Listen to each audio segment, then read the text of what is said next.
My name is Spartacus, and I've had enough.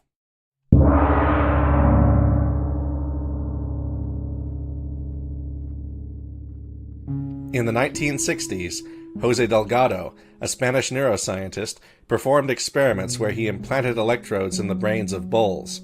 He would then stand in front of charging bulls and bring them to a halt with a remote control that activated the power supply for these electrodes. In 1970, he published a book entitled Physical Control of the Mind Toward a Psycho-Civilized Society. In this book, he laid out a rationale for using mind control to improve the human condition by eliminating violent crime and other acts of aggression from society. To quote Delgado, "We need a program of psychosurgery for political control of our society. The purpose is physical control of the mind. Everyone who deviates from the given norm can be surgically mutilated. The individual may think that the most important reality is his own existence, but this is only his personal point of view. This lacks historical perspective. Man does not have the right to develop his own mind. This kind of liberal orientation has great appeal. We must electronically control the brain. Someday, armies and generals will be controlled by electric stimulation of the brain." Also in 1970, Zbigniew Brzezinski published his book, Between Two Ages, America's Role in the Technotronic Era. In this book, he described the problems of the future in terms of the increasing complexity and hyperconnectivity of society, making social management schemes more and more difficult to implement. To quote Brzezinski, who was quoting another, unnamed individual, "Speaking of a future at most only decades away, an experimenter in intelligence control asserted, 'I foresee a time when we shall have the means, and therefore, inevitably, the temptation, to manipulate the behavior and intellectual functioning of all the people through environmental and biochemical manipulation of the brain.'" In 1971, the European Management Forum was founded by Klaus Schwab. It would later change its name to the World Economic Forum in 1987. Klaus Schwab was a Henry Kissinger acolyte, handpicked out of Harvard for the role of leading the organization. That same year, the Nixon shock occurred, marking the end of the Bretton Woods system and the end of the U.S. dollar's convertibility to gold. From that moment onward, productivity and wages in America became decoupled, allowing for the wealth gap between the richest and the poorest to widen to obscene levels. In 1972, the Club of Rome, a non-profit founded by Aurelio Peccei, Alexander King, and David Rockefeller, published the Limits to Growth report, which incorporated the results from the MIT World 3 study, a computer simulation of civilization's trajectory, which claimed that unchecked population growth would result in pollution, resource depletion, and starvation, peaking in 2020 and then trending down towards civilizational collapse by the year 2100. This report became something of a Rosetta Stone for neo-Malthusians, something to point to when making an argument in favor of degrowth and deindustrialization. Today, these sentiments are echoed by things like the UN's Agenda 2030, Kate Raworth's Donut Economics, and the insistence of Klaus Schwab and many others on the need for the global economy to transition to net zero CO2 emissions.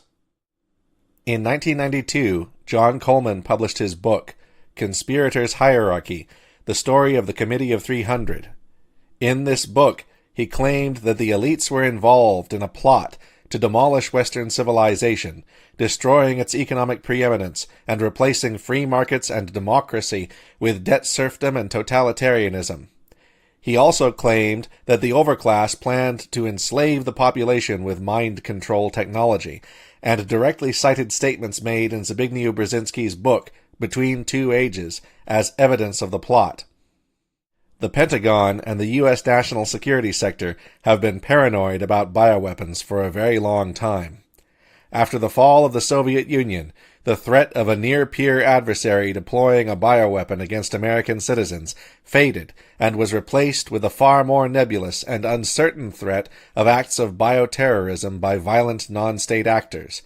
This supposed threat was the rationale used by the DoD to fund a secretive Manhattan Project-like foray into biotechnology, covering many domains, under a pretense of biodefense and biosecurity. In 1998, the U.S. DoD began a program to inoculate over 1 million U.S. soldiers against anthrax. Some refused the vaccine and were court-martialed for it. Others suffered severe side effects.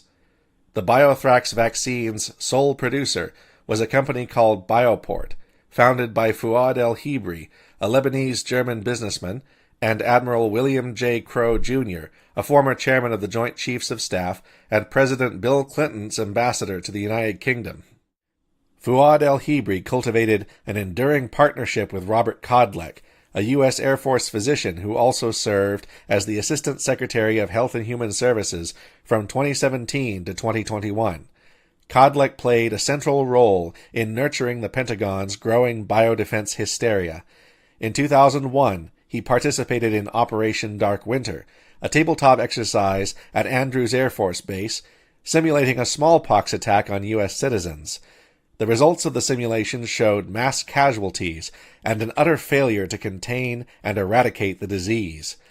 Bioport eventually changed their name to Emergent Biosolutions and were, much later, contracted to produce COVID-19 vaccines. A week after the 9/11 attacks, someone began mailing letters containing anthrax spores to the offices of news media corporations and to Democrat Senators Tom Daschle and Patrick Leahy. 5 people were killed and 17 others were infected. This attack revitalized the flagging anthrax vaccine program and gave Robert Kodlek and others like him a perfect excuse to further expand biodefense funding. At first, Peter Jarling, a scientist at Fort Detrick, claimed that the anthrax came from Saddam's stockpiles, due to the presence of a bentonite additive. Later, the FBI blamed the obvious patsy Bruce Ivins for it. While under investigation, Bruce committed suicide in 2008 by overdosing on Tylenol, tying up all loose ends. The true identity of the perpetrators of what would become known as the Amerithrax attacks was never established. Whitney Webb and Raul Diego covered this extensively in their investigative series, Engineering Contagion. In 2003, the U.S. Information Awareness Office and DARPA began the Total Information Awareness Program. The goal of this program was to gather data about people's transactions and movements and to use algorithms to predict terroristic intent. The program was quietly shuttered in September of 2003.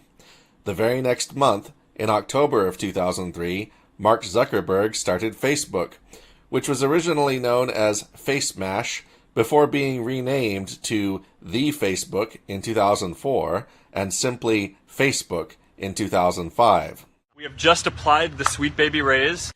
In 2005, Catalin Carico published a paper in Cell Journal entitled Suppression of RNA Recognition by Toll-like Receptors, the Impact of Nucleoside Modification and the Evolutionary Origin of RNA. This paper showed that the recognition of foreign RNA by toll-like receptors, a type of receptor used by cells to detect the signs of pathogens and tumors and initiate inflammatory cascade, could be suppressed by synthesizing nucleoside-modified RNA with pseudouridine, an isomer of uridine, in place of the typical uridine. This substitution cloaks the RNA from the innate immune system. That same year, Derek Rossi studied this paper and started laying the groundwork for what would eventually become Moderna. Throughout the 2000s, there was a massive expansion of U.S. BSL-3 and BSL-4 laboratory capacity. This caught the attention of one Edward Hammond, who formed a watchdog group called the Sunshine Project to investigate possible breaches of the Biological and Toxin Weapons Convention. During their investigations, the Sunshine Project uncovered numerous incidents of unauthorized persons handling select agents. When they tried to obtain minutes of meetings regarding these biodefense-related activities under the Freedom of Information Act, they received heavily redacted blank sheets of paper. In 2007, in the United States, there was a congressional hearing where Michigan Representative Bart Stupak raised the question as to the necessity of all of these laboratories. Gigi Gronval and Edward Hammond, among others, were present as witnesses. Some questioned the need for so many biolabs, while others asserted that they were necessary due to the alleged growing threat of bioterrorism.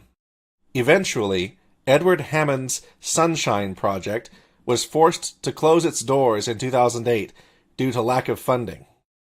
The Defense Threat Reduction Agency, the Defense Advanced Research Projects Agency, the Biomedical Advanced Research and Development Authority, and the National Institutes of Health have demonstrated themselves to be contemptuous of oversight, accountability, and disclosure regarding the activities of these labs, which were regarded as a matter of national security.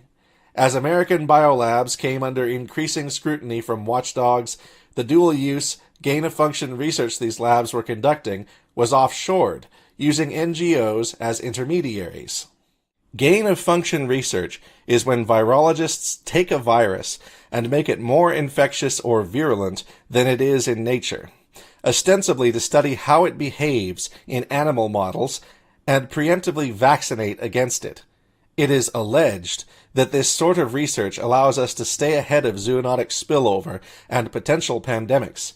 However, this sort of research has never actually prevented a disease outbreak, and with a potential for lab escape, it carries the very real risk of starting one.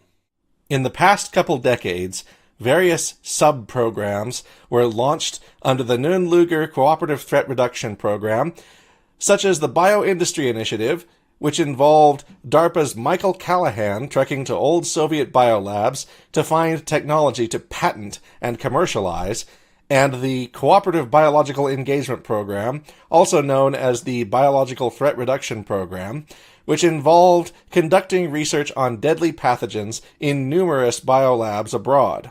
Silviu Costanescu claimed that DITRA ran experiments in labs in 25 different countries under the CBEP, including Ukraine, Kazakhstan, Uzbekistan, Georgia, Azerbaijan, Jordan, Iraq, Afghanistan, Pakistan, Laos, Cambodia, the Philippines, and various African nations, particularly in Ebola hotspots in West Africa, as well as South Africa.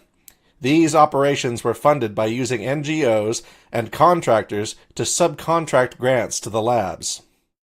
EcoHealth Alliance was originally founded as the Wildlife Preservation Trust International by British naturalist Gerald Durrell, with funding from Margaret Rockefeller. In 1999, they changed their name to the Wildlife Trust, and in 2010, they changed it again to EcoHealth Alliance. In 2008, Peter Daszak, the president of EcoHealth Alliance, alongside Alexei Chmura, published the paper A Fall from Grace to Virulence, a bizarre essay where he compared viruses lurking in nature to the 1562 painting The Fall of the Rebel Angels by Pieter Bruegel. Daszak's EcoHealth Alliance, along with Nathan Wolf's Metabiota, sought and received grants from the United States Agency for International Development under USAID and UC Davis's EPT Predict program, and eventually the Global Virome Project, which was spun off from it.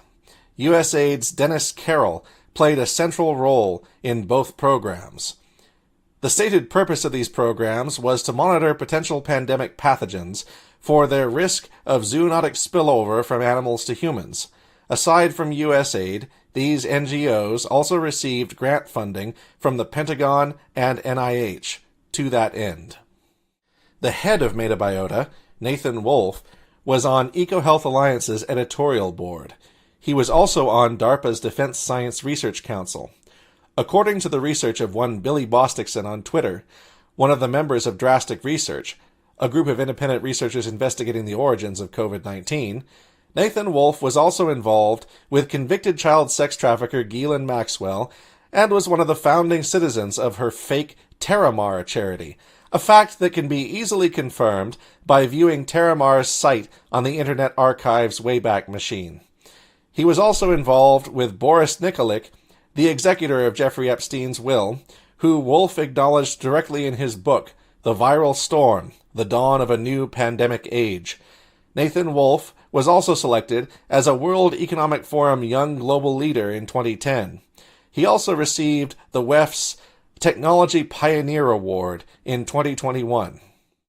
MAFiA were involved in the completely botched response to the Ebola crisis in West Africa in 2014.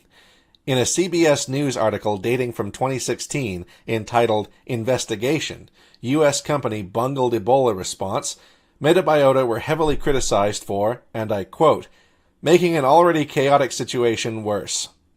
MAFiA also received funding from the CIA's venture capital firm, In-Q-Tel, as well as Hunter Biden's investment firm, Rosemont Seneca.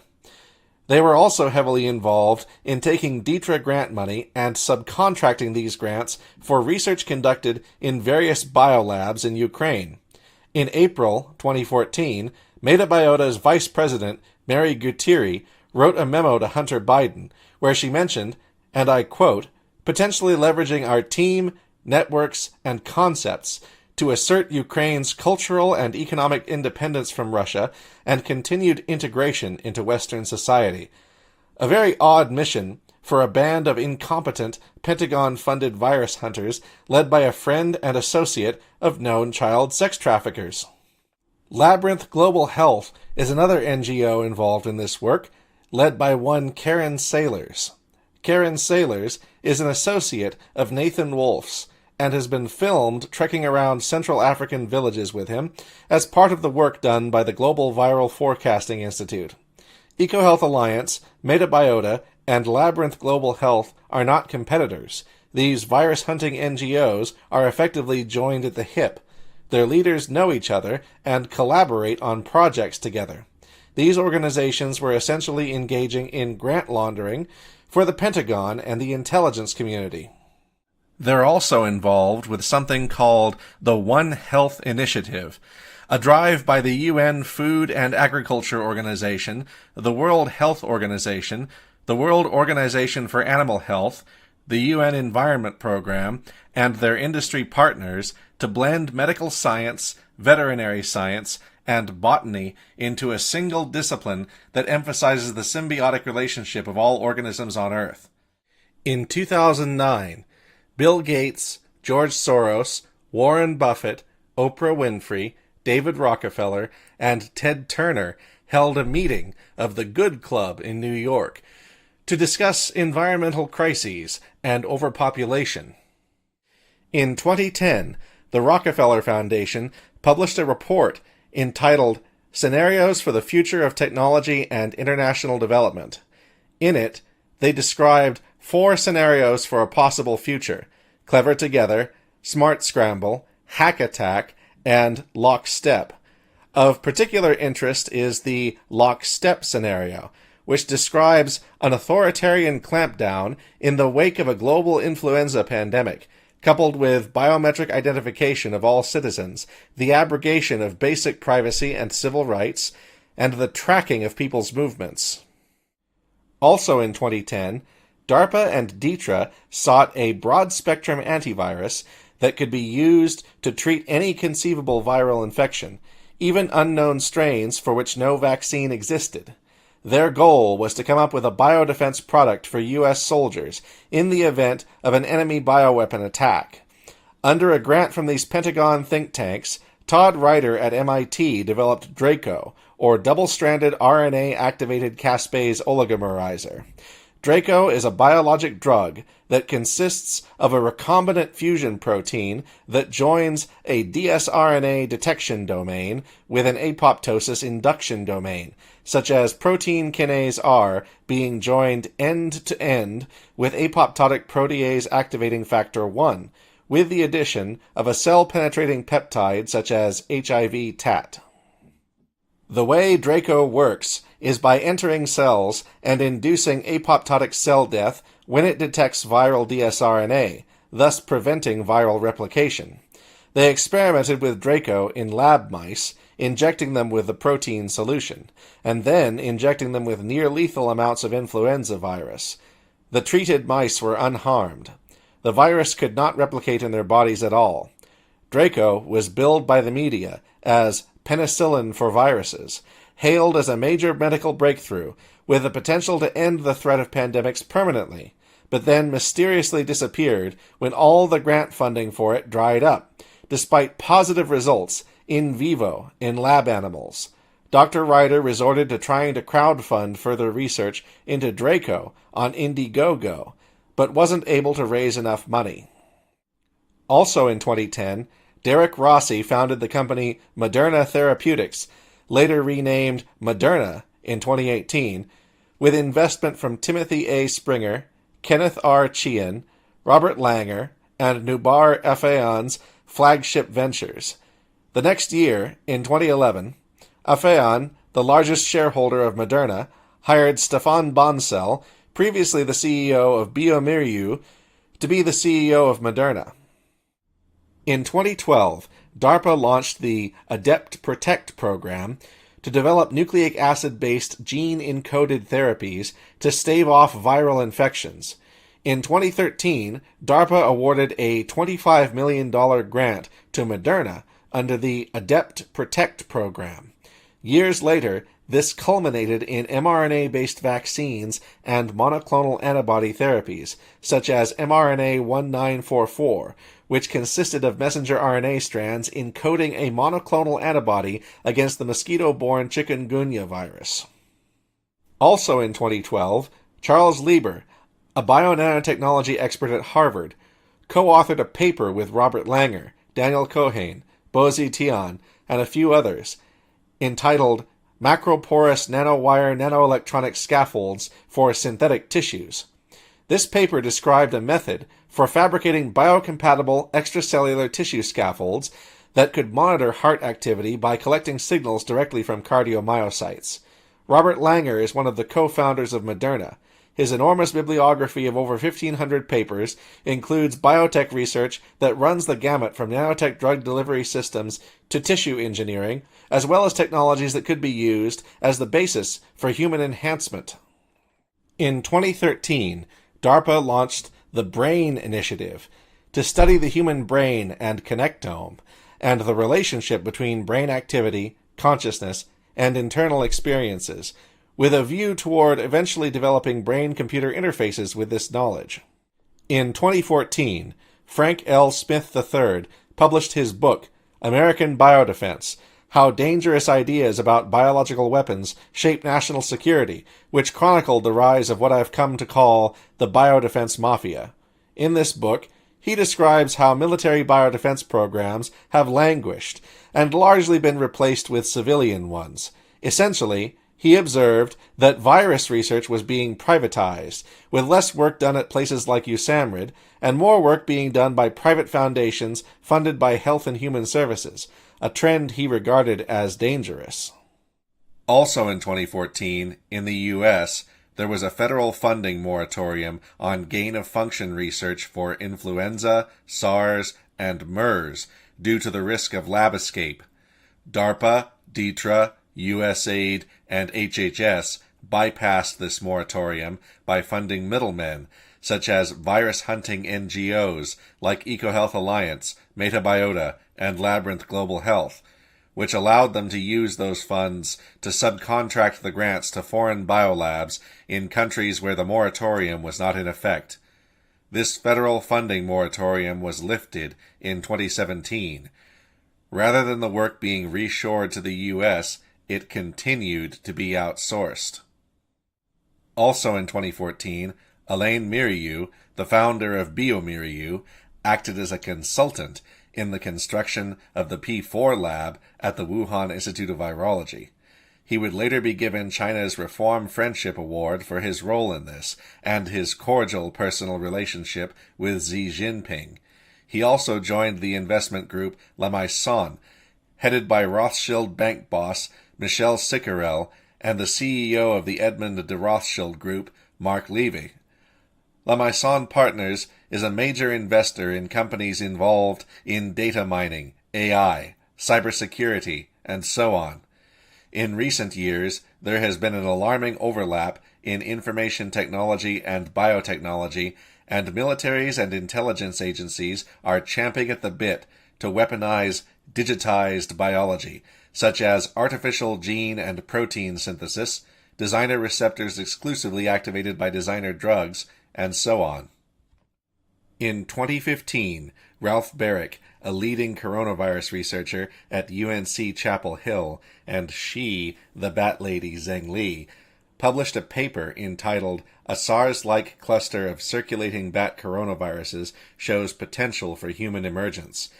In this paper, they studied a lab-generated chimeric virus blending the spike protein of SHC-014 with a mouse-adapted SARS-CoV backbone using reverse genetics techniques that Ralph Baric had perfected after years of work on similar coronaviruses at his University of North Carolina Chapel Hill lab. Ralph Baric taught Zheng Li his proprietary techniques, which included how to splice genes into viruses without leaving any obvious fingerprints of human tampering. That same year, Peter Daszak, the head of EcoHealth Alliance, was quoted as saying during a workshop on medical countermeasures that until an infectious disease crisis is very real, present, and at an emergency threshold, it is often largely ignored. To sustain the funding base beyond the crisis, we need to increase public understanding of the need for MCMs, such as a pan-influenza or pan-coronavirus vaccine. A key driver is the media, and the economics follow the hype. We need to use that hype to our advantage to get to the real issues. Investors will respond if they see profit at the end of the process. In 2016, Damien Gard published a report in Stat News describing the work environment at Moderna as caustic and obsessed with secrecy. Stefan Bonsell was described as egotistical and controlling, having built a culture of recrimination at Moderna. The following year, the same author at Stat published another article entitled "Lavishly Funded Moderna Hits Safety Problems in Bold Bid to Revolutionize Medicine," describing Moderna's struggles with developing an mRNA-based therapy for Crigler-Najjar syndrome due to the serious toxicity of the drug that was discovered in animal testing. This led Moderna toward vaccine research due to the longer dose intervals.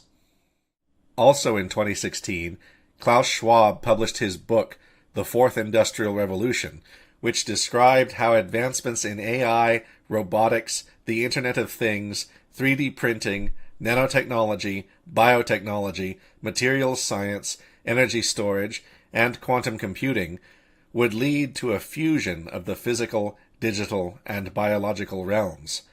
Klaus Schwab insists that we are in a fourth industrial revolution, where big data, automation, and tracking of people and objects using IoT will lead to a revolution in governance, sustainability, and public safety. Klaus Schwab's ideas are not new.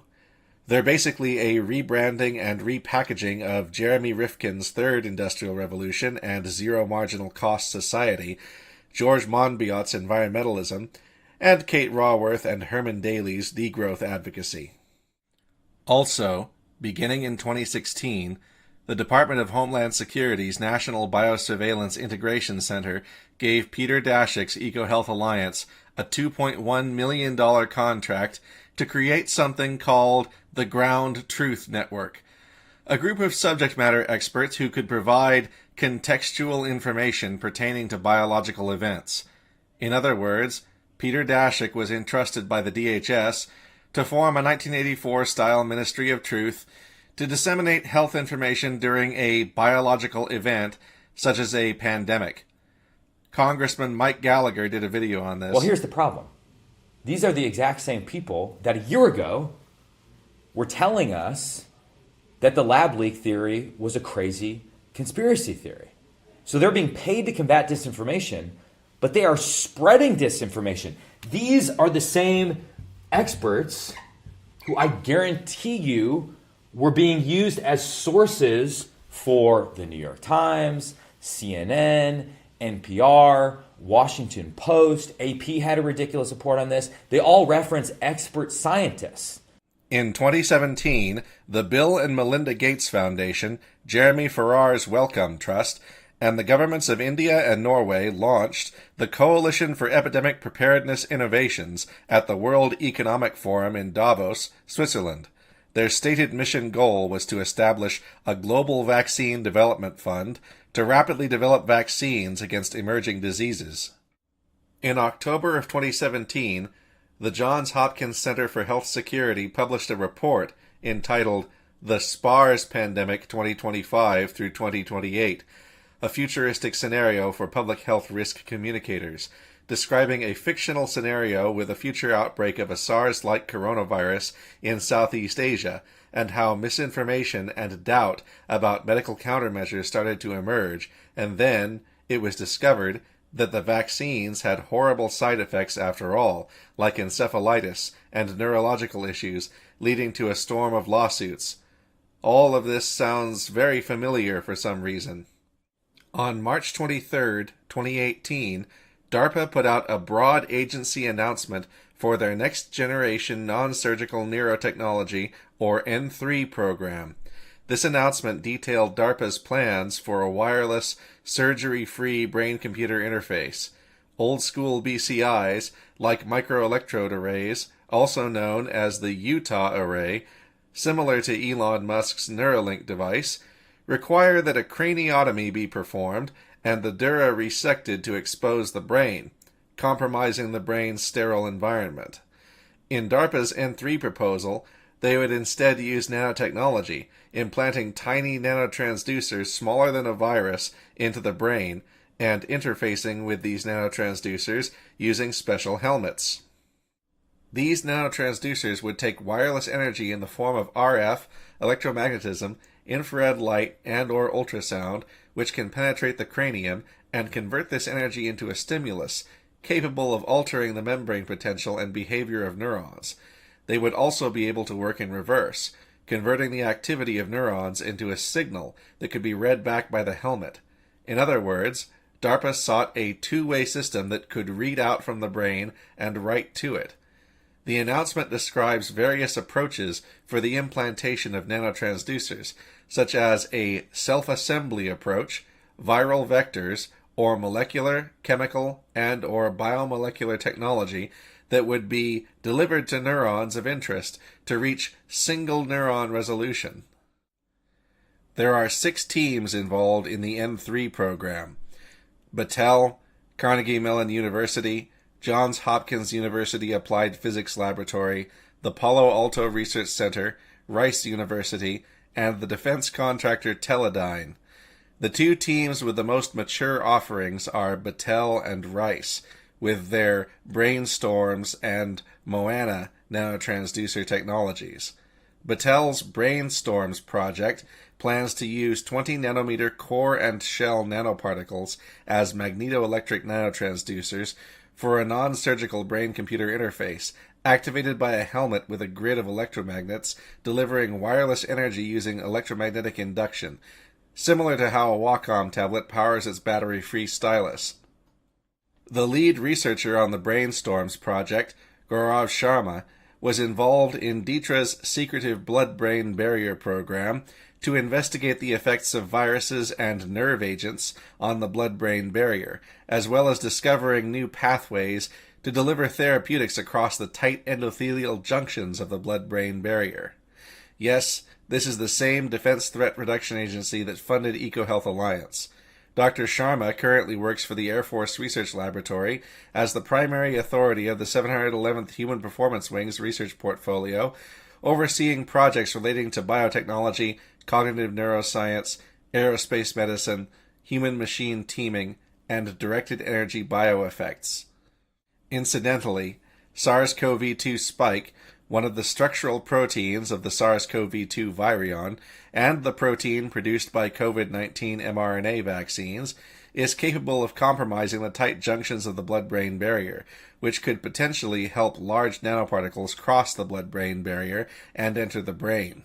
There is a paper entitled SARS-CoV-2 Spike Protein Disrupts Blood-Brain Barrier Integrity via Rho-A Activation that describes exactly how this works. In September of 2018, Dr. James Giordano, a bioethicist with links to DARPA, held a chilling presentation on the emerging field of neurowarfare entitled "The Brain is the Battlefield of the Future" at West Point's Modern War Institute. In this presentation, he described how belligerents and dissidents could be manipulated with neuroweapons based on drugs, viruses, or nanotechnology, fracturing their organizational structures by making their leaders behave erratically. Military and intelligence figures are, behind the scenes, normalizing neurowarfare and the weaponization of biotechnology, without the public's knowledge, because they secretly plan to replace propaganda and other forms of indirect coercion with direct manipulation of the brains of civilians for socio-political purposes, violating our fundamental rights to autonomy and cognitive freedom. And this is where we get into the idea of novel neuroweapons. Once again, this is not necessarily new, but the momentum of this dimension of the field has accelerated as a consequence of increased understanding of the brain and increased capability to develop tools and techniques to access and affect the brain. Also in September of 2018, Bulgarian journalist Dilyana Gaitanjeva did extensive investigative journalism, digging into the DITRA-associated activities at the Lugar Research Center in Tbilisi, Georgia. There, she discovered that frozen human blood and pathogens were being moved as diplomatic cargo using U.S. Embassy vehicles, and that residents complained of mysterious atmospheric discharges from the facility, as well as witnessing people who had suffered exposures to unknown pathogens or toxins. In November of 2018, Klaus Schwab published a follow-on to his previous book entitled Shaping the Future of the Fourth Industrial Revolution, in which he mentioned DARPA's BRAIN initiative by name and further elaborated on his concept of blending technology and biology. On September 12, 2019, the Wuhan Institute of Virology took down their public database of samples and virus sequences. This database contained more than 22,000 entries on samples collected from mice and bats. There was no explanation given as to why they did this. On September 17, 2019, interest rates on overnight repurchase agreements in the U.S. financial markets experienced a sudden spike. To put it bluntly, Wall Street ran out of cash. The Federal Reserve injected billions of dollars in loans back into the system to stabilize things. There was practically a total media blackout on this. The very next month, on October 18th, the Johns Hopkins Center for Health Security, the World Economic Forum, and the Bill and Melinda Gates Foundation hosted Event 201, a global pandemic exercise about a hypothetical pandemic. On October 29th, the Milken Institute Future of Health Summit hosted Anthony Fauci, Rick Bright, and Michael Spector as they openly discussed the need for disruptive change in vaccine development, possibly spurred by the emergence of a new virus. In November 2019, the month after, the first detected cases of what would eventually become known as COVID-19 started to appear in Wuhan, China. Also in November of 2019, Nick Bostrom published an essay entitled The Vulnerable World Hypothesis, arguing that there was a need for an all-encompassing surveillance panopticon to prevent violent non-state actors or deranged basement tinkerers and biohackers from cheaply developing self-replicating technological or biological artifacts that could destroy civilization. During an interview in November of 2019, Yuval Noah Harari, a major agenda contributor to the World Economic Forum and the author of the book Homo Deus, A Brief History of Tomorrow, stated that humans are now hackable animals, and that governments have the ability to use things like implantable and wearable devices to determine people's emotional states and whether or not they are dissidents. On December 9, 2019, Peter Daszak was interviewed by Vincent Rocaniello. He blamed pandemics on deforestation, climate change, and wildlife hunting, stressing the need for conservation. He also claimed that the only way to shut down the wildlife trade in China would be to bring health concerns to the table, highlighting how the emergence of SARS led to the closures of animal markets. He described EcoHealth Alliance's work as subcontracting grants to laboratories. On December 12, 2019, Ralph Barrick signed a material transfer agreement to take delivery of mRNA coronavirus vaccine candidates developed and jointly owned by NIAID and Moderna. The exact identity of this vaccine formulation is unknown, with some claiming that it was a MERS vaccine. However, this is beside the point. What this shows is that NIAID and Moderna co-own vaccine patents. As a matter of fact, Nature ran an article entitled, "What the Moderna NIH COVID Vaccine Patent Fight Means for Research," outlining the patent dispute between NIH and Moderna over mRNA 1273. Moderna claimed that they developed a COVID-19 vaccine within 48 hours of receiving the sequence of the virus on January 13, 2020, a whole month later. By the end of December 2019, the COVID-19 outbreak in Wuhan was in full swing. Dr. Li Wenliang claimed on his WeChat group that there were 7 confirmed cases of SARS in the hospital where he worked. The authorities reprimanded him and made him sign a letter promising not to publish misinformation again. He later tragically contracted COVID-19 and passed away. If his warnings had been heeded, the outbreak could have potentially been isolated and contained. During the World Economic Forum's meeting in Davos in 2020, Ronaldo Lemos, Hiromi Ozaki, Victor Zhao, and Alina Singh held a presentation entitled "When Humans Become Cyborgs," where they outlined advances in brain-computer interface and human augmentation technologies and how they could be used to fundamentally alter the human condition. In January of 2020, the Wellcome Trust's Jeremy Farrar, NIAID's Anthony Fauci, and the director of the NIH, Francis Collins, emailed back and forth about the possibility of a lab leak in Wuhan, with Farrar responding about a comment made by Collins about work on SARS-like viruses being done in inadequate BSL-2 labs by describing the situation in China as a, and I quote, Wild West. On January 28, 2020, the U.S. Department of Justice indicted Charles Lieber for fraud due to his failure to disclose his association with China's Thousand Talents Plan and the Wuhan University of Technology, against the terms of his DoD grants. He also engaged in tax evasion, bringing home literal bags of cash money from the PRC. Charles Lieber had received over $15 million from the NIH and the DoD. The National Institutes of Health, MITRE, the Office of Naval Research, the Air Force Office of Scientific Research, and DARPA had all sponsored Lieber's work. Charles Lieber's cover for his work for the Wuhan University of Technology was that he was working on silicon nanowire batteries for the automotive industry.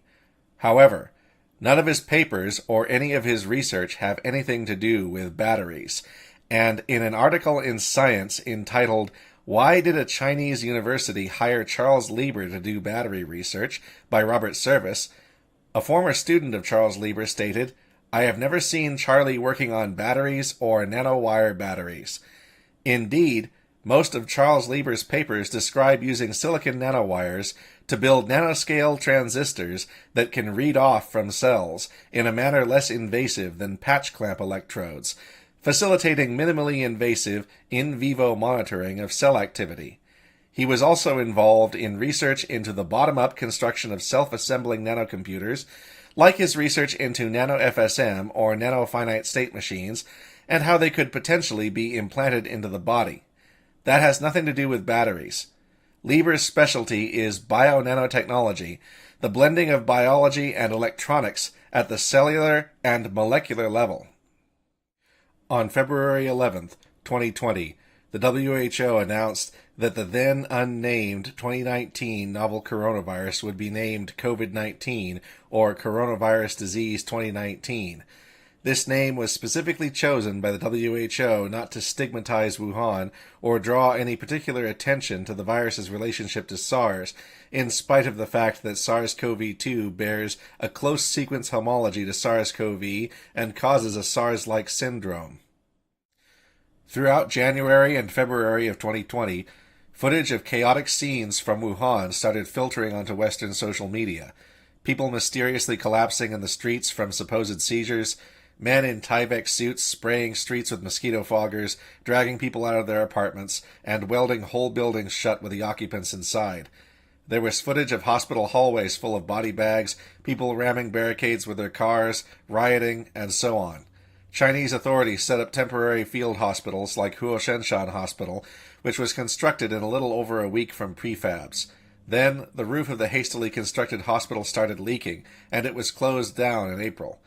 China maintained that there were very few deaths from COVID-19 in Wuhan during this time period. Their official death toll numbers from the outbreak were 2,548.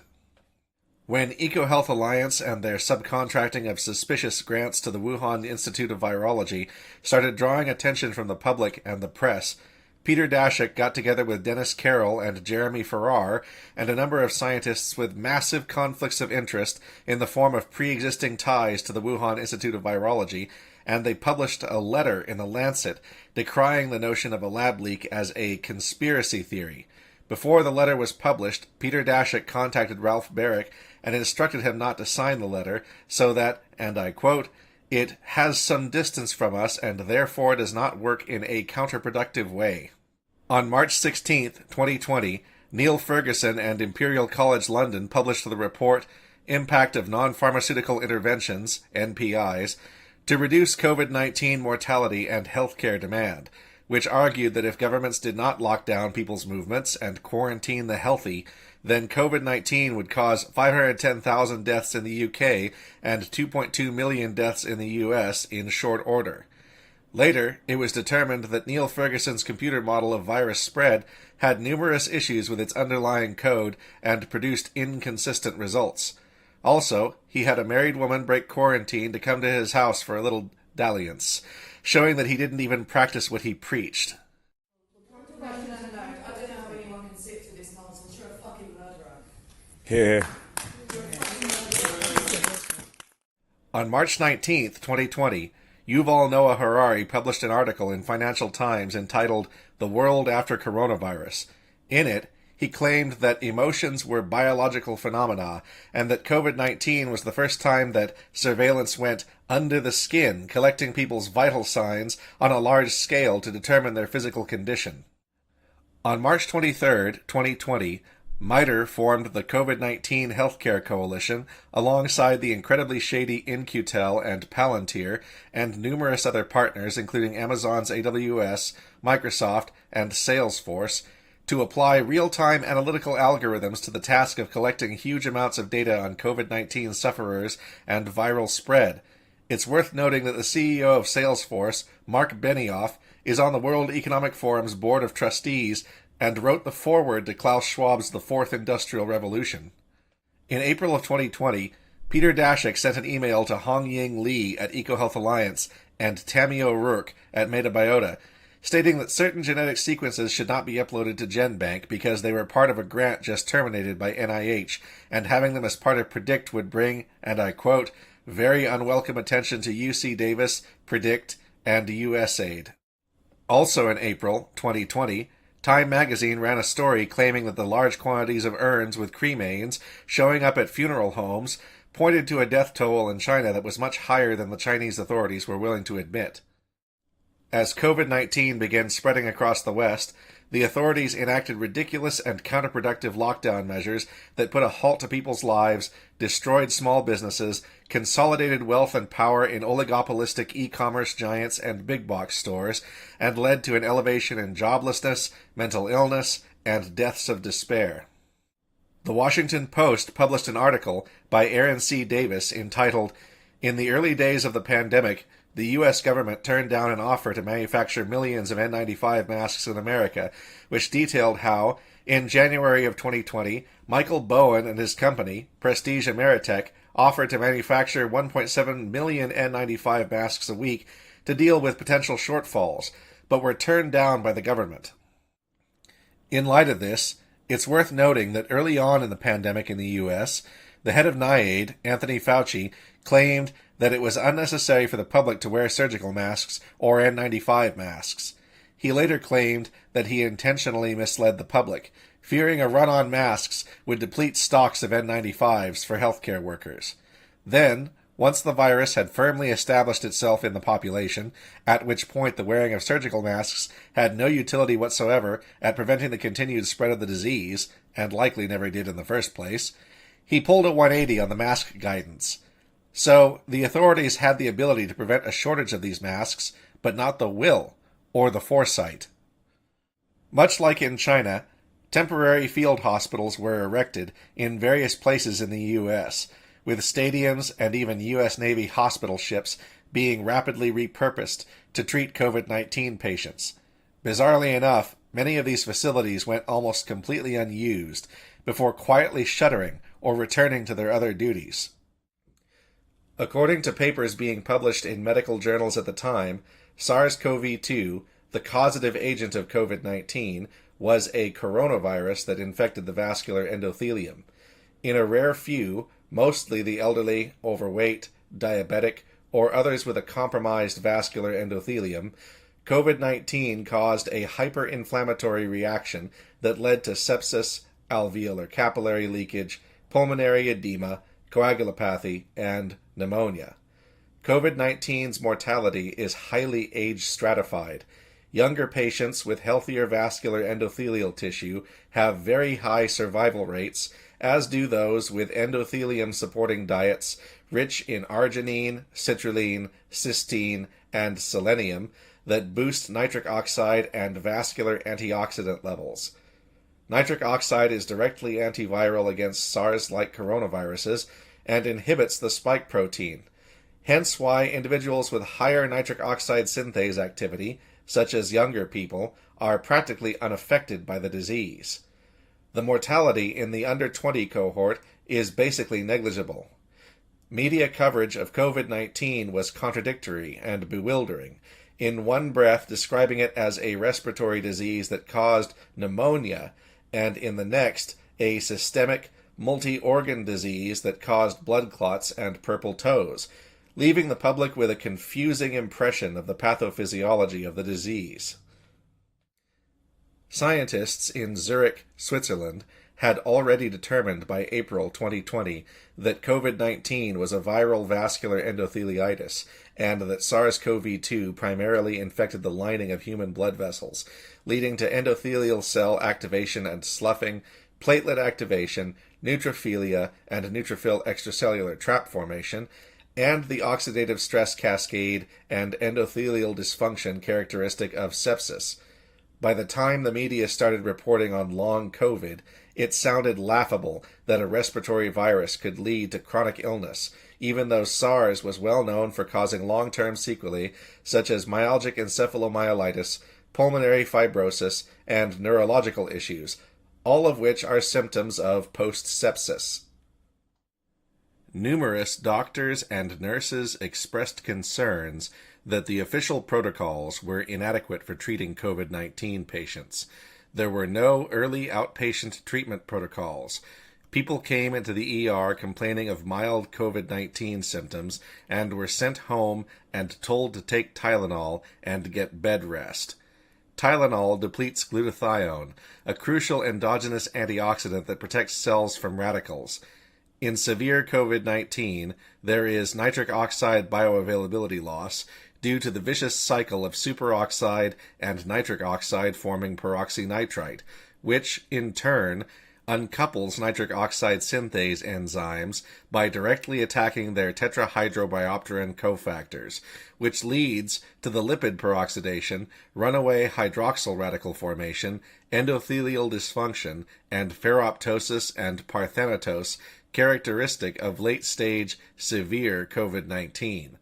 All of this can be easily confirmed by checking the oxidative stress biomarkers of COVID-19 patients, which show low nitric oxide bioavailability coupled with high levels of nitrotyrosine, 4-hydroxynonenal, and other signs of lipid hydroperoxide buildup.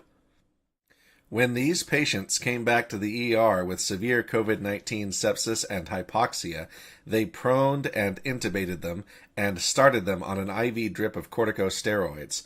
This caused intermittent hypoxia, hyperoxia, mimicking the physiology of ischemia reperfusion injury and further accelerating oxidative stress injury in the lungs, while also guaranteeing steroid rebound due to reactive oxygen species attacking glucocorticoid receptors. Given that many pathways of COVID-19 pathophysiology converge on neutrophil degranulation, this led to runaway lipid peroxidation, accumulation of inflammatory damage-associated molecular patterns, and severe lung injuries. In other words, these severely ill patients died of oxygen toxicity due to the unaddressed issue of tissue damage by radicals in the context of viral sepsis, which theoretically could have been prevented by dosing them with antioxidants. Many doctors were bewildered by the mortality rate of individuals suffering from severe COVID-19 hyperinflammation. They had been told to expect pneumonia, not viral sepsis. Almost every repurposed drug that shows effectiveness at treating COVID-19 has a secondary function as an antioxidant. For example, budesonide, famotidine, and fluvoxamine all behave like antioxidants, in addition to their canonical functions as a steroid, a histamine H2 receptor blocking antacid, and a selective serotonin reuptake inhibitor, respectively. Ferroptosis is a type of iron-mediated cell death that occurs when cellular antioxidants in the form of glutathione are depleted and the cell membrane is oxidized to the point of killing the cell. Parthanatos occurs when a cell engages in poly-ADP ribose polymerase I overexpression, depleting nicotinamide adenine dinucleotide and ATP, killing the cell. Both forms of cell death occur rampantly in severe COVID-19. Both are theoretically preventable with N-acetylcysteine and nicotinamide mononucleotide supplements, which act as molecular precursors to replenish glutathione and nicotinamide adenine dinucleotide, and which the FDA are actively trying to take off the market so that they cannot be sold as over-the-counter supplements. There is a paper in MDPI entitled Severe Glutathione Deficiency, Oxidative Stress, and Oxidant Damage in Adults Hospitalized with COVID-19, Implications for GlyNAC, glycine and N-acetylcysteine, supplementation that provides a rationale for treating COVID-19 patients with glycine and N-acetylcysteine. Doctors also gave these severely ill patients courses of ineffective, late, futile antiviral treatments, including the nephrotoxic and hepatotoxic remdesivir. Remdesivir, also known by the brand name Veklury, was developed by Gilead Sciences and tested and validated at Ralph Barrick's UNC Chapel Hill laboratory. It costs $3,120 a course. The main plasma metabolite of remdesivir, GS441524, is equally potent, or perhaps more potent than, the prodrug form remdesivir, which must be processed by the body to produce the active metabolite. GS441524 is actually sold as a black market drug for feline infectious peritonitis. The reason why Gilead sold remdesivir instead of marketing GS441524 is purely economic. Remdesivir was more toxic and of questionable effectiveness against COVID-19, but it was more patentable and could be sold for at least 5 times the price. Early on, hydroxychloroquine was suggested as a possible means of treating COVID-19. There is an old SARS paper entitled Chloroquine is a potent inhibitor of SARS coronavirus infection and spread that lays out a rationale for this. Likewise, ivermectin was considered for its antiviral effects. The media and the FDA dismissed claims of antiviral effects of HCQ and ivermectin by arguing that they were antiparasitic drugs intended for veterinary use only, when that was not the case. Hydroxychloroquine is a synthetic form of quinine that has been used for over half a century to treat malaria, sold under the brand name Plaquenil, and ivermectin has been sold for human use to treat river blindness since the 80s. Today, it is sold under the brand name Stromectol. Both drugs have both antiparasitic and antiviral effects. Hydroxychloroquine affects endosomal pH and interferes with the terminal glycosylation of ACE2. Ivermectin blocks nuclear import by importin alpha and beta. Both hydroxychloroquine and ivermectin were actively sabotaged in testing and clinical trials for use in COVID-19. The way this was done is very simple. The therapeutic window for antivirals for COVID-19 is very small, from the moment of the onset of symptoms up to about 3 days. Most studies enrolled patients suffering from hyperinflammatory COVID-19 sepsis, who had been symptomatic for over a week and who no longer had any viral load and for whom antivirals were completely useless. They did not test prophylaxis or prompt and early use of antivirals in most trials. The alarming fact of the futility of these late antiviral treatments can be easily confirmed by examining the enrollment criteria for these clinical trials and comparing it to assessments of the clinical course of COVID-19. There is an article in MDPI entitled Remdesivir for Early COVID-19 Treatment of High-Risk Individuals Prior to or at Early Disease Onset, Lessons Learned, which explains why the late use of antivirals has no benefit for the patient. COVID-19's clinical course is as follows. Someone is infected about 3 to 5 days before onset of symptoms. Viral load peaks right at symptom onset and then tapers off over the course of the next 5 days. By day 6 post-symptom onset, the viral load is negligible. At this point, the infection resolves, or around day 8 to 10, it turns into hyperinflammatory severe COVID-19 viral sepsis, and then the patient suffers about 10 or 11 days of sepsis, pneumonia, and atypical ARDS before either surviving or succumbing around day 21 post-symptom onset. It is possible to make any antiviral for COVID-19 appear more or less effective by simply shifting the window of time after symptom onset for enrolling patients for trials backward or forward by a matter of a few days. That's how narrow the window of time for effective treatment is. The earlier, the better.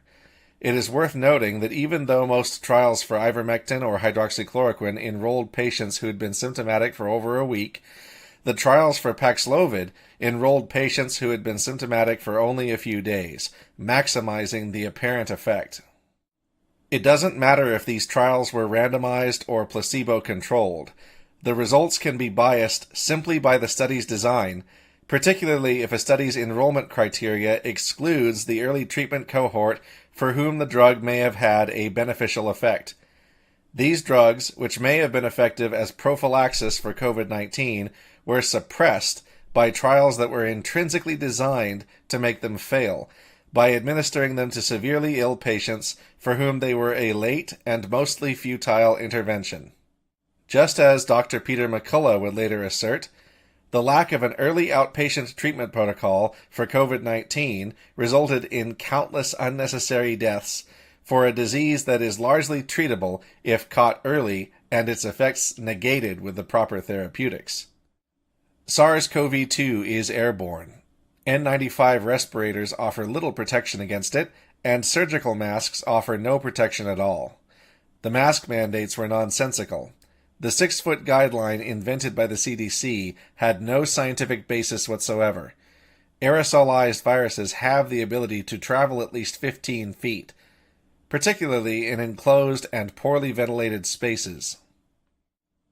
In New York, California, Pennsylvania, New Jersey, and Michigan, Governors Andrew Cuomo, Gavin Newsom, Tom Wolf, Phil Murphy, and Gretchen Whitmer had COVID-19 patients placed in nursing homes where the vulnerable elderly were exposed to nosocomial infections that led to numerous deaths, inflating COVID-19 casualty figures.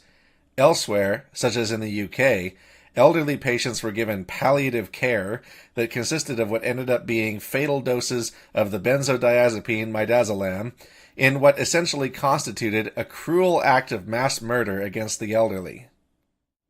In May of 2020, Jeremy Farrar's Wellcome Trust announced that their new DARPA-like spin-off, Wellcome Leap, would be led by ex-DARPA, ex-Motorola, ex-Google, ex-Facebook Regina Dugan as CEO, with Ken Gabriel as their COO and Jay Flatley, a former CEO of Illumina, the company that provided all the sequencing tech for sequencing SARS-CoV-2 samples, as chair of the board.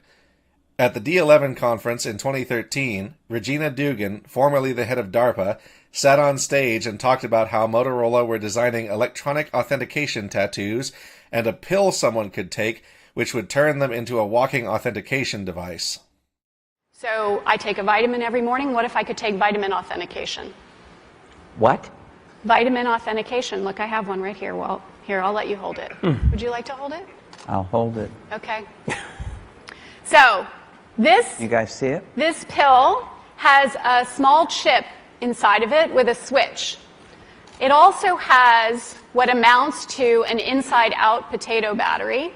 When Really you small. swallow it, the acids in your stomach serve as the electrolyte. That's what I do. And they power it up, and the switch goes on and off. And it creates an 18-bit ECG-like signal in your body, and essentially your entire body becomes your authentication token. Yes, this is true. Okay? Okay, but Okay, so wait. So it's really true. So what this means is that becomes my first superpower. I really want this superpower. It means that my arms are like wires, my hands are like alligator clips. When I touch my phone, my computer, my door, my car, I'm authenticated in. First superpower. Like, I want that. So we're not shipping that right away. Yeah, no. We're not shipping that right away. But it but sounds like... this is FDA cleared? So here's the thing. This is not science fiction. This pill was actually made by a company called Proteus, and they've developed it for medical applications. That pill has been CE stamped and cleared by the FDA. You can take 30 of those per day for the rest of your life. A few days later, President Donald Trump announced Operation Warp Speed as part of the CARES Act to coordinate the NIH's active partnership with the Pentagon and BARDA for vaccine and diagnostic development. Moncef Slaoui was appointed as the head of Operation Warp Speed. As Whitney Webb would later report, Moncef Slaoui was also on the board of a joint Google-GSK venture called Galvani Bioelectronics to develop nerve modulation implants for inflammatory diseases before a sexual harassment scandal led to his firing. Also on the board of Galvani, Ken Gabriel, the ex-DARPA, ex-Google COO of Welcome Leap and World Economic Forum technology pioneer.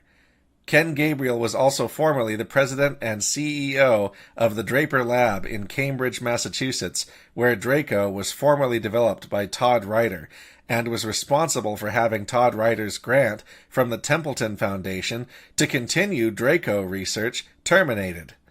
The guy who made sure that mankind doesn't have a universal cure for all viruses is the same guy who's pushing for nerve modulation and Internet of Bodies tech through ventures like Galvani and Welcome Leap. On May 2nd, 2020, Bing Liu, a Chinese-American researcher in Pittsburgh who was on the verge of significant findings on COVID-19 pathology, was shot and killed in an apparent murder-suicide. Bing Liu was an expert on ferroptosis, autophagy, redox lipid programming, and cell response to radiation and radiation therapy, all of which are directly relevant to COVID-19 pathology, which involves extreme oxidative stress and lipid peroxidation reminiscent of radiation injury. In June of 2020, The Lancet retracted a paper by a company called Surgisphere that claimed that hydroxychloroquine caused heart problems, when Surgisphere wouldn't disclose the contents of their database for independent review. It was later discovered that Sapan Desai, the head of Surgisphere, was basically running a scam, and the tiny company was staffed by a science fiction author and an adult model. Surgisphere claimed to have data-sharing agreements with over 600 hospitals worldwide, a preposterous assertion given the small size of their company. It was more likely that their database was fabricated, and their refusal to disclose it to reviewers was because they feared being outed for fraud. During the Oxford Recovery Study, which had a shockingly high mortality rate for the patients enrolled in the trial, Patients were dosed with 2,400 milligrams of hydroxychloroquine in the first 24 hours, a clear overdose. When asked why they did this, Professor Martin Landray, one of the chief researchers in the recovery study, stated that it was comparable to the dosages used in amoebic dysentery.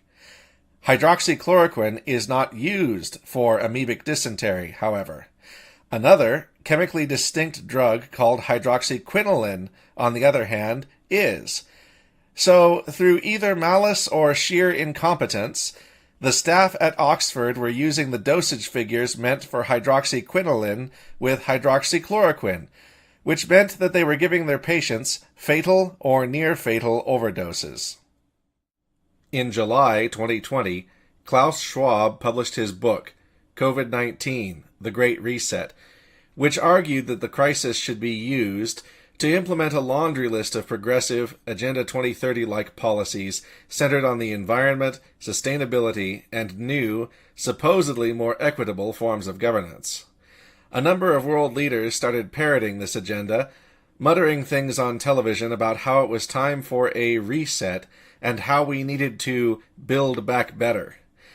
When people pointed out how dystopian that sounded, we were told that the Great Reset was an unfounded conspiracy theory, despite the fact that Klaus Schwab literally published a book under that name that outlined exactly what it entailed. Also in July 2020, the World Economic Forum published a report entitled Shaping the Future of the Internet of Bodies, New Challenges of Technology Governance, about the benefits and risks of Internet of Bodies technology and wearable, implantable, or ingestible sensors.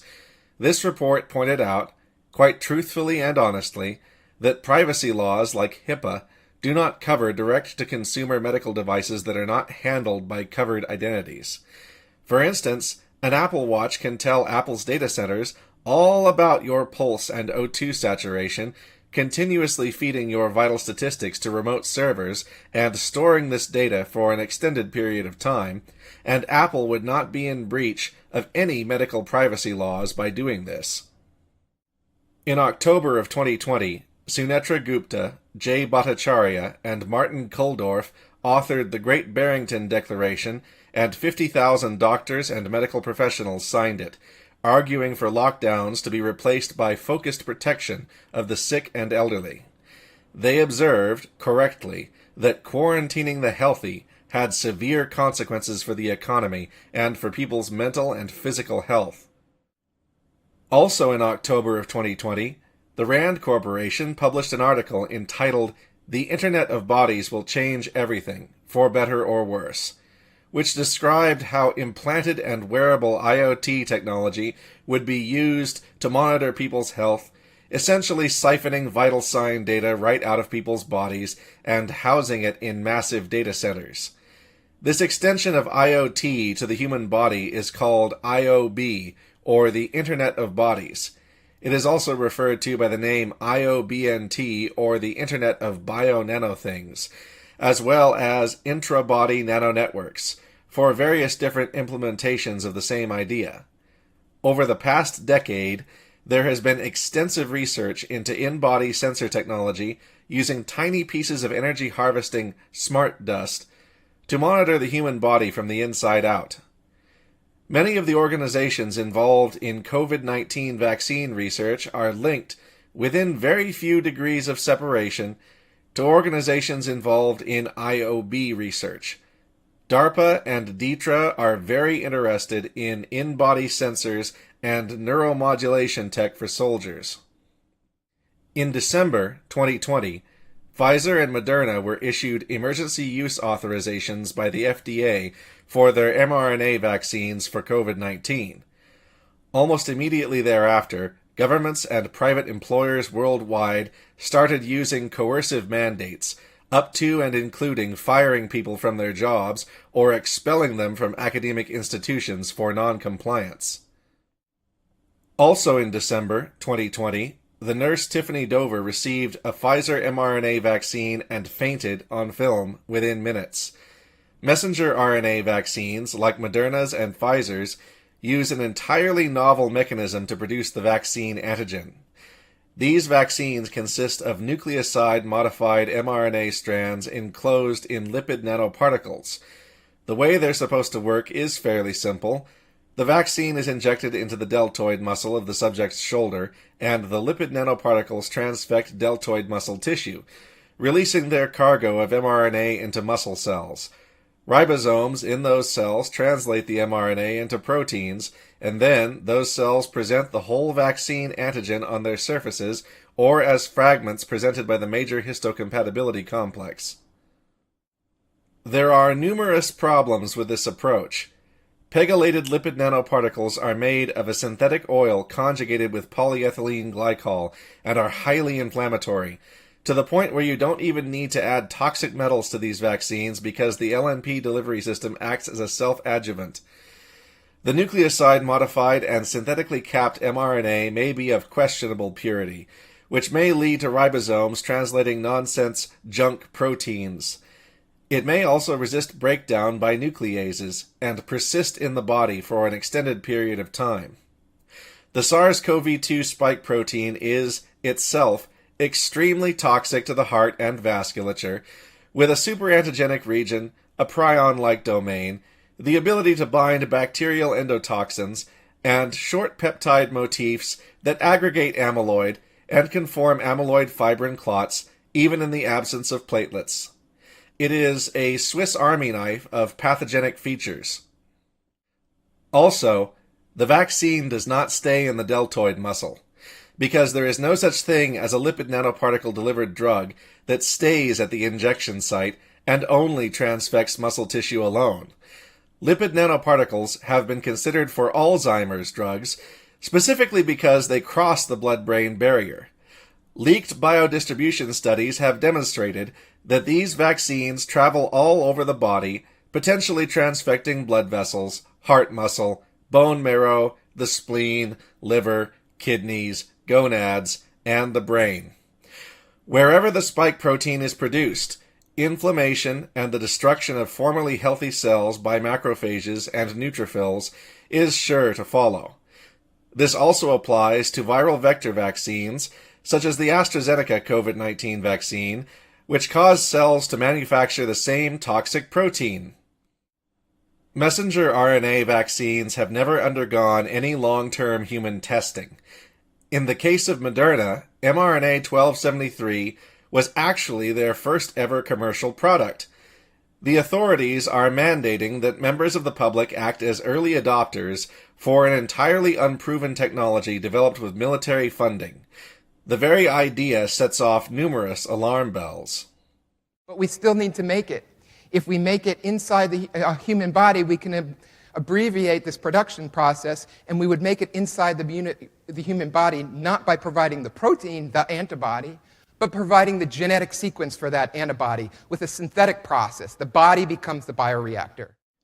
For the J&J vaccine, Robert Kodlek made sure that Fuad El-Hibri and Emergent Biosolutions received millions of dollars in contracts to produce the vaccine, despite the fact that their facilities had serious quality control and hygiene issues. This was actually the subject of a congressional probe in the following year.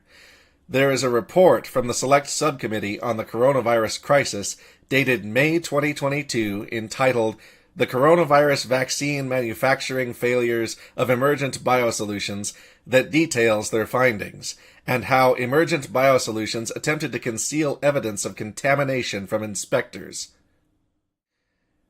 After the Pfizer vaccine trials, the Ventavia whistleblower Brooke Jackson came forward with claims of fraudulent, falsified data, unblinded patients, and inadequately trained vaccinators.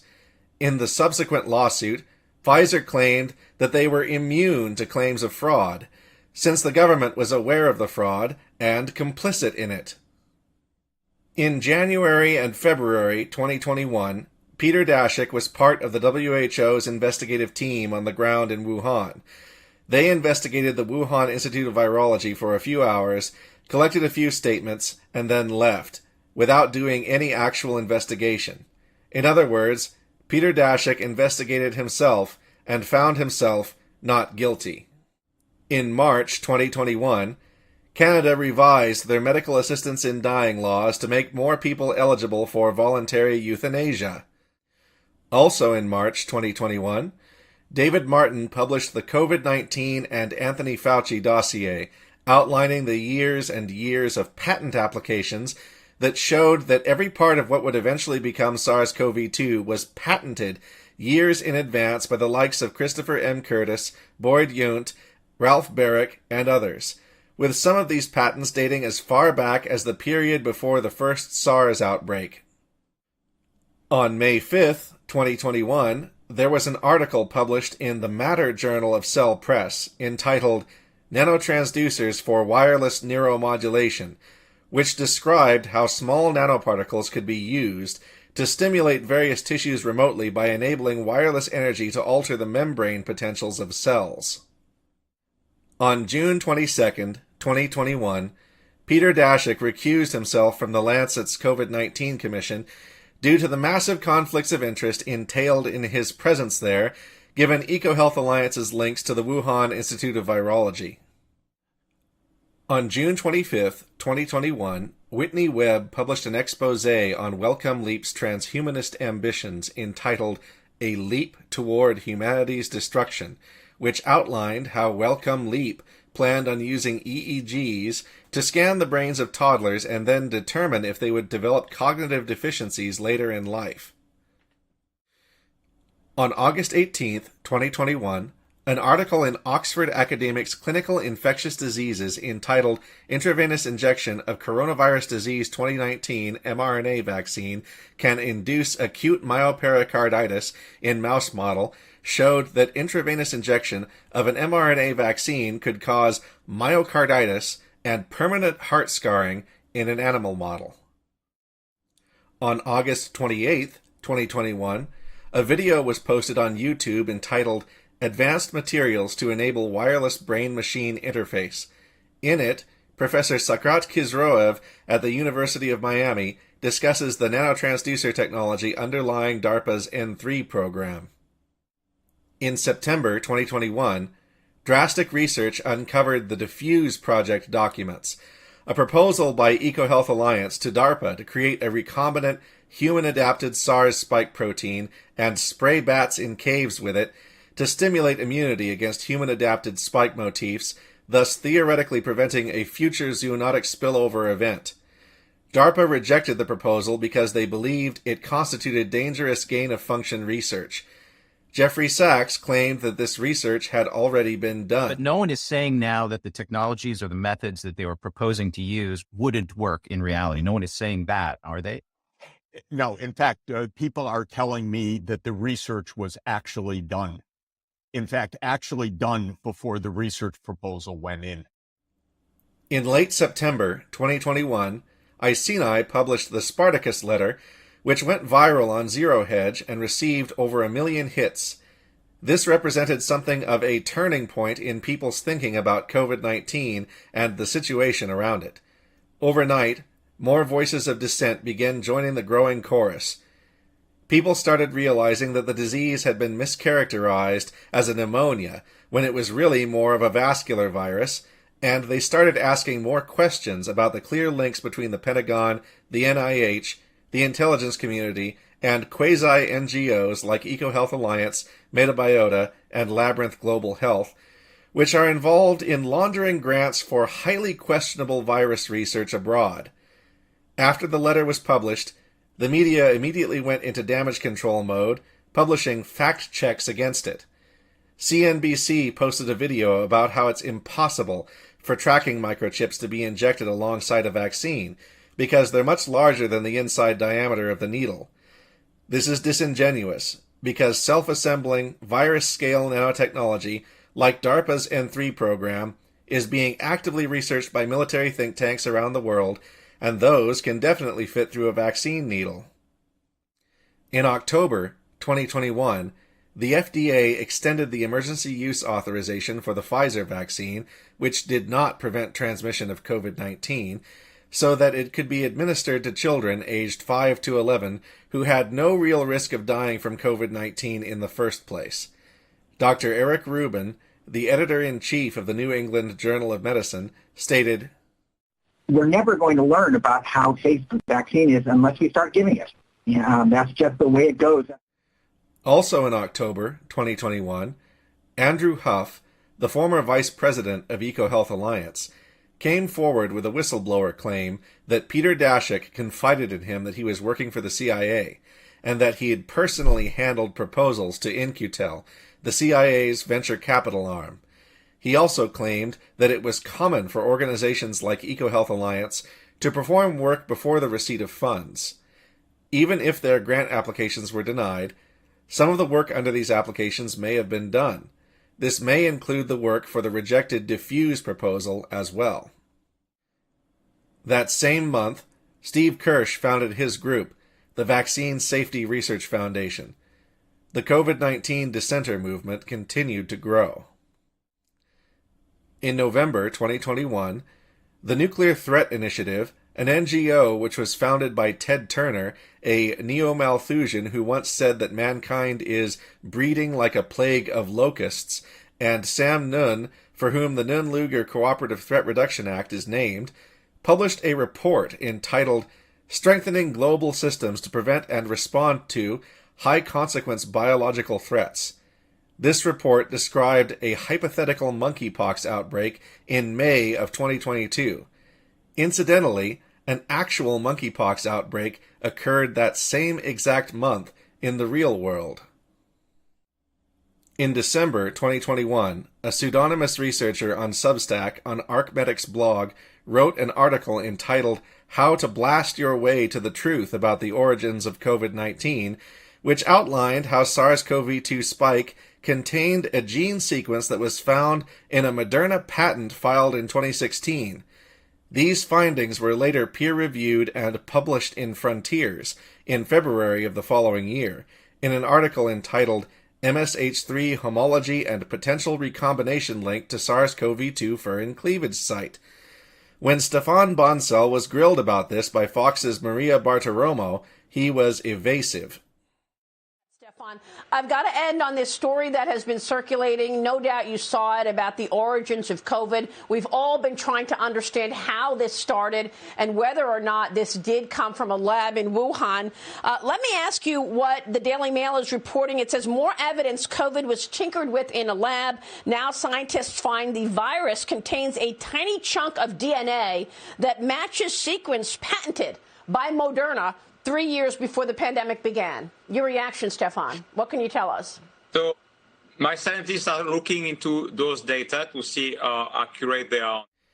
In January 2022, embalmer Richard Hirschman came forward with claims of finding strange, rubbery, proteinaceous blood clots in the deceased.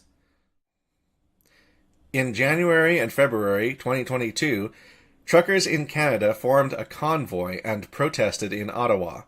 Unlike the rioting and arson of the mostly peaceful protests of 2020, this protest, although noisy and disruptive, had the character of a block party and cook-off more than anything else. People with lockdown fatigue inflated bouncy castles for children and grilled burgers and sausages on street corners. This led Supreme Killjoy and perennial blackface wearer Prime Minister Justin Trudeau to invoke the Emergencies Act and have riot police clear the protesters out and remove their vehicles. Donations to the protesters were also seized, and people's bank accounts were frozen, in a shocking example of bureaucratic and financial overreach. Basically, people were treated like terrorists for grilling and honking for a few weeks. At the end of February 2022, Russia invaded Ukraine. Someone on Twitter posting under the alias Clandestine claimed that there were biolabs in Ukraine conducting illicit research. The website of the U.S. Embassy in Kyiv hosted documents regarding these biolabs in Ukraine that suggested that they were, in fact, conducting research on behalf of the U.S. Defense Threat Reduction Agency as part of the CBEP/BTRP program. These labs were handling pathogens such as Crimean Congo hemorrhagic fever, hantavirus, and other weaponizable pathogens. If DTRA are indeed engaging in illicit bioweapons research in the guise of preventing pandemics, in contravention of the Biological and Toxin Weapons Convention, as their funding for EcoHealth Alliance and the work done at the Wuhan Institute of Virology may indicate, then all DTRA-connected labs worldwide, not just in Ukraine, must necessarily be treated with suspicion. Does Ukraine have chemical or biological weapons? Ukraine has biological research facilities, which, in fact, we are now quite concerned Russian forces may be seeking to gain control of. So we are working with the Ukrainians on how they can prevent any of those research materials from falling into the hands of Russian forces should they approach. The Defense Threat Reduction Agency, based in Fort Belvoir, Virginia, is an agency within the DoD tasked with countering WMDs. Their specialty is the disarmament of nuclear weapons, bioweapons, and chemical weapons, and the like. The organization was formed in 1996 as the Defense Special Weapons Agency before being renamed to the Defense Threat Reduction Agency. Their stated goals are in line with the Nunn-Lugar Cooperative Threat Reduction Act and involve things like dismantling the lingering arsenals of dictators and post-Soviet states. If DTRA are, in fact, using disarmament activities as a cover for offensive WMD research, we should all be very alarmed by this. On February 25, 2022, there was an article published in MDPI entitled Intracellular Reverse Transcription of Pfizer-BioNTech COVID-19 mRNA Vaccine BNT162b2 in vitro in human liver cell line, which described how the Pfizer mRNA vaccine may become permanently embedded in a cell's genome by line 1 reverse transcription. On April 6, 2022, there was an article published in Nature entitled Why the WHO Took 2 Years to Say COVID is Airborne. It lays out the history of the WHO's vacillation on SARS-CoV-2's status as an airborne virus and how they dragged their heels early on in the pandemic in declaring it as such. On May 17, 2022, there was a paper published in ACS Publications entitled Amyloidogenesis of SARS-CoV-2 Spike Protein.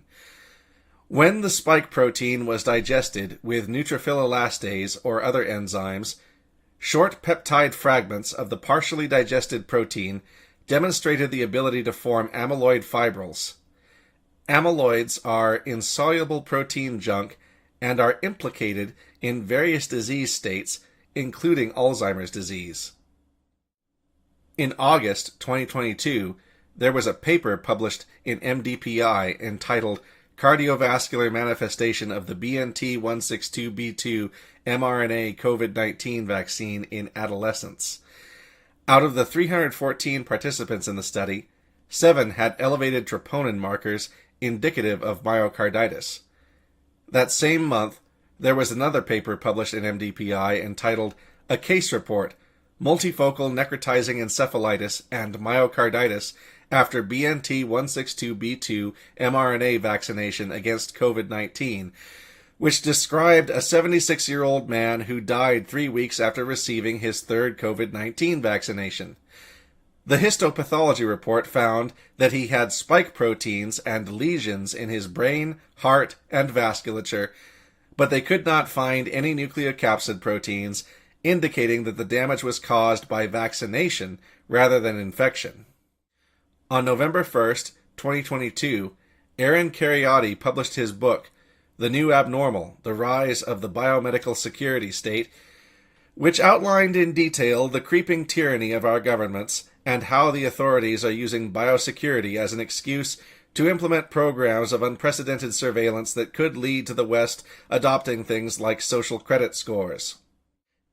In December 2022, the World Health Organization announced that it would name Jeremy Farrar, the director of the Wellcome Trust, as its chief scientist. During the World Economic Forum's 2023 meeting in Davos, Nita Farahani, a neuroethicist from Harvard, delivered a presentation on how commercialized brain-computer interfaces could be used by employers to monitor the productivity of workers or audit brain data to determine criminal intent, like pre-crime from Minority Report. As Brooke Jackson and her legal counsel would discover through her whistleblower suit, Pfizer acted as a non-traditional defense contractor for the U.S. DoD, producing their vaccine under an Other Transaction Authority agreement that defined it as a prototype to demonstrate mass production. Under the terms of the OTA, it wasn't even necessary for Pfizer or the other vaccine manufacturers to conduct clinical trials or even seek an emergency use authorization from the FDA. The clinical trials and FDA authorizations were completely fake, theatrical, and unnecessary. None of the consumer protection laws for pharmaceuticals apply to prototypes acquired by the U.S. DoD under an OTA. Over the years, the architects of the totalitarian biosecurity state crafted all sorts of elaborate legal fictions to enable this. See the research of Catherine Watt and Sasha Latipova for more details. Now, does all of this mean that the vaccine contains nanotechnology that will mind control you and your family and all 7.8 billion people on Earth into a slave of the New World Order? No, probably not. Not yet, anyway. The state of readiness of the technology for accomplishing such a Herculean feat is highly questionable. However, the question remains, does this biosecurity mania give world leaders a foot in the door to introduce something along those lines within the coming years and decades? Are national security figures and bioethicists with links to military think tanks contemplating the usage of neurowarfare to target dissidents, stupefy an adversary's population, and quell populist dissent by manipulating the brains of civilians through technological means? Yes, and yes. Most certainly they are. The lack of public knowledge and debate about this emerging field of warfare and the viscerally disgusting trivialization of violating people's neuro rights that it entails is a matter of grave concern. There should rightly be a chorus of condemnation raised against the very idea of waging bloodless wars and engineering obedience into citizens by manipulating the human brain. It is an absolute abomination, antithetical to our most treasured values and deeply insulting to the species itself. As of now, this story is ongoing. We are still right in the midst of it. Athletes are suffering higher than normal rates of cardiac issues and collapsing on playing fields before our very eyes. There is a growing fertility crisis and elevated rates of fetal demises. Young children are dying from myocarditis. The excess mortality isn't lower after the vaccination campaigns, it's higher than ever before, and life insurance companies have the data to prove it. The World Health Organization wants a global pandemic treaty that obliterates national sovereignty. The response to these revelations has been a relentless propaganda campaign aimed at discrediting and debunking these findings as baseless rumors or recharacterizing them as normal, everyday events. From these collected facts, a grim picture emerges. We are, collectively, the victims of an impossibly vast criminal conspiracy. The events of the past 3 years were obviously, transparently deliberate in nature, and not an accident. The draconian lockdowns, the deployment of barely tested and cardiotoxic medical countermeasures, the restriction of people's freedom of speech on social media, all of it required planning and malice aforethought. It also required the unflinching cooperation of crooked politicians, captured regulators, and a complicit media. Pharmaceutical companies, quasi-NGOs, and supranational organizations with links to lavishly funded Pentagon think tanks have formed a biodefense mafia that is unilaterally reshaping our global political landscape to favor the furtive agendas of an unelected elite and they used a no doubt planned and deliberate virus scare as part of a relentless, years-long campaign of vicious gaslighting and psychological torture to achieve this, in clear breach of the social contract. The public's trust was betrayed by craven, opportunistic hegemons who used the virus as a scarecrow while they shredded our fundamental rights and freedoms in an orgiastic frenzy of totalitarian depravity, all in the context of an extremely vicious class war masquerading as a culture war. The overclass are engaging in dystopian biopolitics, attempting to strip human beings of agency and autonomy and turn us into the helpless prisoners of an omnipresent digital surveillance and control grid. They are doing this using public health, biosecurity, and medical countermeasures as an excuse, with mandatory vaccination as a foot in the door to eventually be able to inject anything they want into innocent people. The ruling class have decided that they've had enough of the public's populist belligerence. They've had enough of us demanding our rights, our wages, and our benefits. Instead of caving to our meager demands, they want the ability to reshape human beings with genetic engineering and bio-nanotechnology with impunity, molding us into obedient, docile slaves with no free will, so they can keep accumulating wealth and enjoying their private jets, their giant super yachts, and their caviar without interference from the poor lobotomized plebeians in rags. The overclass are not even discreet about their intentions. They want to colonize our bodies with IOB tech, predicting and manipulating human behavior by collecting our health data on a vast scale and enriching themselves at the expense of our privacy, agency, and autonomy. The ruling oligarchs are quite literally trying to rip our humanity and dignity away from us, pull up the ladder to prosperity, and create a neo-feudalistic two-tiered caste system of serfs who rent everything from hereditary aristocrats. The first step to overthrowing this system of control is to assert that human beings have natural rights that cannot be usurped by any tyrant, no matter how sophisticated their methods. We are not hackable animals. We are not mere resources to be exploited for the benefit of a wealthy few, our skills analyzed and replicated by big data, mass surveillance, and AI, and then cast aside when we've outlived our usefulness to the rich and powerful so they can frolic in the paradise we built for them with our own blood, sweat, and tears. We, as human beings, have a right to life, liberty, and the pursuit of happiness, and that includes the cognitive freedom to think and believe whatever we want, the right to privacy and not being spied on and coerced and nudged by a paternalistic managerial caste into being injected with mystery pharmaceutical products we don't want, and the physical autonomy to engage in free movement and voluntary commerce with other human beings. The genocidal biosecurity panopticon being installed by the biodefense MAFiA represents the most monstrous invasion of our privacy and curtailment of our rights in the history of our species. While we're distracted by irrelevant things like identity politics, celebrity romances, and absurd political theater, utterly amoral and psychopathic oligarchs obsessed with obtaining wealth and power at any price are feverishly building a prison around humanity, brick by blood-stained brick. If we don't fight back against this with all our might, generations yet unborn will curse us for having done nothing to prevent their slavery.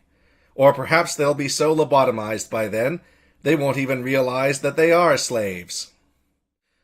Klaus Schwab and his puppets in government speak of stakeholder governance, as though the will of the people is part of their decision-making process. But they've left the vast majority of humanity out of the loop and out of the conversation. The Davos elites don't want our input. They want to unilaterally impose a new, utterly alien form of life on us without our knowledge or consent. These petty dictators speak entirely in jargon-laden TED Talk platitudes, offering harebrained nostrums for the future of mankind. Meanwhile, behind closed doors, they pass fistfuls of cash to puppet politicians and a consent manufacturing media through dark money networks resembling organized crime. Then, when we expose them, They have the nerve to turn around and accuse us of peddling misinformation when average people are just trying to defend our bodies, our families, and our livelihoods from their insane transgressions. The people responsible for the COVID-19 pandemic and the tyrannical biosecurity state that it spawned stand accused of bioterrorism, racketeering, fraud, democide, treason, and crimes against humanity. Those responsible hold high positions in corporations, in banking, and in public office. These are very serious charges with serious consequences. If we allow amnesty for these crimes, then all of this will happen again and again and again, until the populace are so browbeaten by the criminals in power, they have no choice but to submit. Anthony Fauci lied to Congress about gain-of-function research. Lawrence Tabak is also brazenly lying to Congress about gain-of-function research. The U.S. DoD and the intelligence community are covering up DARPA and DTRA's activities in foreign biolabs, as well as the devastating injuries these vaccines are causing to U.S. servicemen and civilians. These are prosecutable criminal offenses. We must stand up to this tyranny and reject the shackles that our leaders are attempting to place upon us. Those who would commit such heinous atrocities against the world's people must face justice, even if it means dissolving whole institutions responsible. We will not rest. We will not sleep. We will uproot this evil, no matter what it takes.